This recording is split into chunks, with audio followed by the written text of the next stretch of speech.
All right, good morning, everyone. Today is March 4th. I'm Mr. Sheridan. This is Zoology. We're going to cover a few things today, some more terms on breeding stock, and then we'll get into a couple classes that we'll judge at livestockjudging.com. So I need you to have your notes out and continue adding to those. We're going to talk about some basics today and some of the things that we use in breeding stock to help and assist our evaluation, so it's not purely based on a physical evaluation. One of the tools that we have in the livestock industry is something that we call EPDs, which stands for expected progeny differences. What this means, and the dairy industry is much better at this than the cattle industry, beef cattle that is. But what we're taking data from a breed registry. So every single breed is going to be a little bit different. Your Angus EPDs are going to be different than your Hereford EPDs, which are going to be different from your Limousine EPDs, which are going to be different from your Simmental EPDs. But within a breed, we are comparing how that genetic line has performed. These give us indications of how well. Is my door locked? Yeah, I locked it last night because Olivia was doing her contest. Yep, sorry, I typically have that thing locked.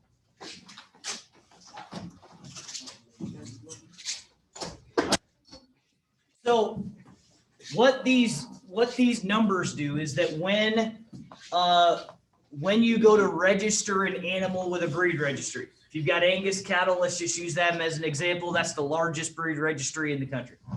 If you've got Angus cattle, when you register that animal, you're going to record their birth weight. You're going to record their weaning weight.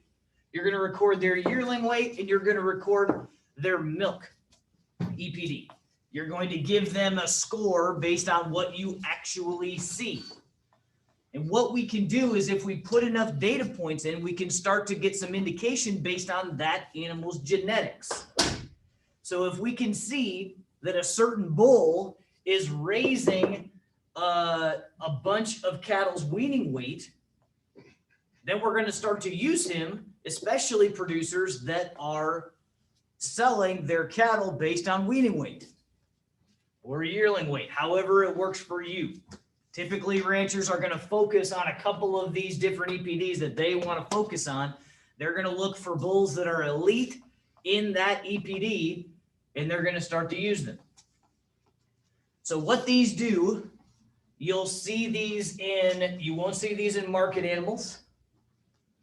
You will see them in breeding stock.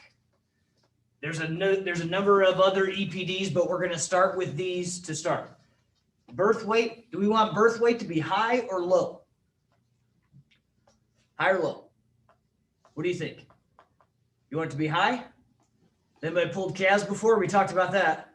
It says right underneath it, lower is better. Lower is better. We want little bitty babies. We want little bitty babies that grow really fast. So we want there to be a large spread between birth weight and weaning weight and yearling weight.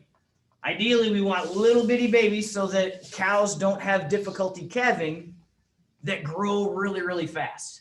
That's what we're looking for.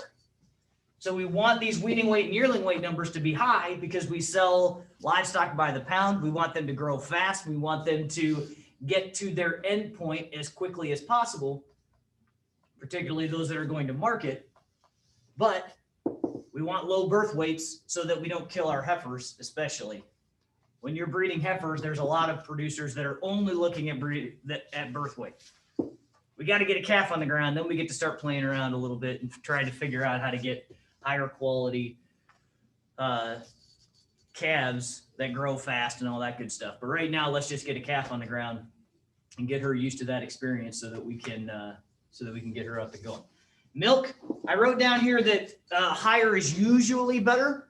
There are some breeds where milk can get excessive, where cows will milk to the point where they actually, where their calves grow really fast, but they sacrifice their own good to do that. So rarely you'll get a cow whose milk is super duper duper duper high. This is, again, we're talking about beef cattle, not dairy cattle. So so there is a case where milk can get a little bit too high, but we do want cows that milk so that we can, usually there's a correlation between milk and weaning weight. Cows that have high weaning weight are typically going to have high milk also, because that's how those two things are related. The more milk you've got, the higher those calves are, the more those calves are going to weigh when they are weaned. I suppose I should start here. If you don't know what weaning is, I'm not even going to ask if you do or not. If you don't know what weaning is, that's when we pull calves away from their mothers. That's when we put them on full feed as opposed to drinking their mother's milk.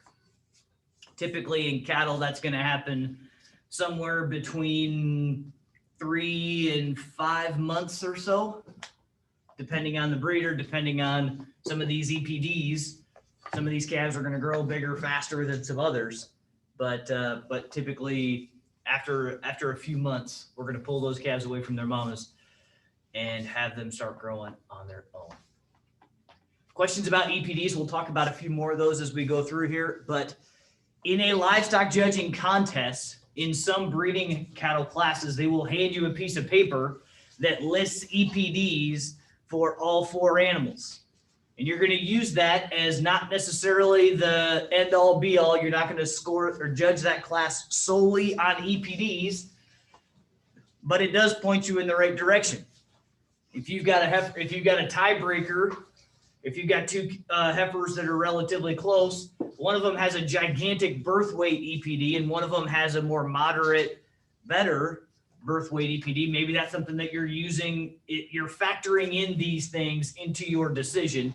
It's more data that you can use. Typically, we talk about EPDs as a starting point. It kind of gets you, if you've got one that's got really good EPDs, you're going to kind of want to look at her and maybe sort her toward the top a little bit.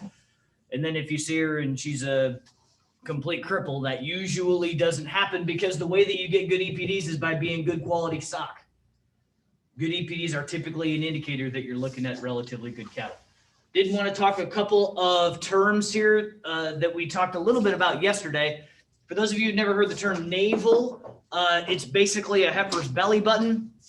On steers and bulls, we call it their sheath, but on heifers, we call it their navel. So you can use that as an ID point.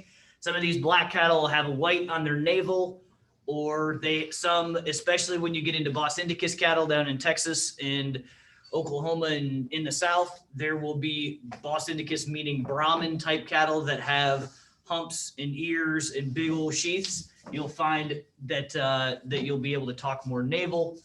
And then capacity. We've talked about volume and rib shape. We've talked about how important it is in breeding stock to have high volumed, good ribbed females. Capacity is another way to describe that. And again, just similar to volume, it's length plus width plus depth that we're talking about when we're talking about capacity, or that she's a higher volume, more capacious heifer. That is just a big word that makes you sound smart. It means the same thing as volume. Any other questions? Any questions about this? Okay, then I'm going to shut down our